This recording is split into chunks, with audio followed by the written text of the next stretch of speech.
नाबालिका को 4 मासर गर्भवती करी बंधा हेले नवीन। ठाकुरमुंडा ब्लॉक खंडबंध ग्राम पंचायतर भौराणी बेड़ा ग्राम में जैनिका 14 वर्षर झील को गर्भवती करथिबा अपराध रे नवीन कला बयस 25 नामक जैनिक युवक गिरफ होई कोर्ट चालाण होईछि। घटनार प्रकाश जे भौराणी बेड़ा ग्रामर अष्टम श्रेणी में पढ़ुथिबा नाबालिका गत जुलाई 17 तारिख में बोरिंग सेवाश्रम रे नाम लेखाइथिले। 23 तारिख में छात्रीर पेट बथा हेबारु मेट्रोन को जणाइथिले।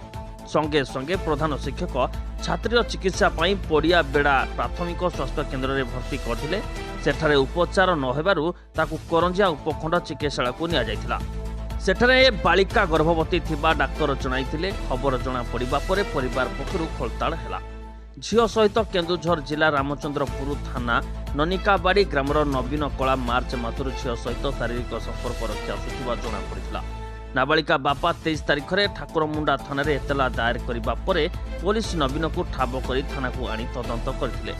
नवीन माउसी घर भौराणी बेड़ा ग्राम रे माउसी घर को आसी नवीन नाबालिका को विवाह करिवार प्रतिश्रुति देई संपर्क रखी आसुथिबा स्वीकार करछि। ठाकुरमुंडा थाना केस नंबर 70 धारा 376/2 एवं 376/3 आरडब्ल्यू सेक्शन 6 पॉक्सो एक्ट रे नवीन को गिरफ्त करी बारिपदा पॉक्सो कोर्ट रे हाजर करा जायछि। Report Odia news today.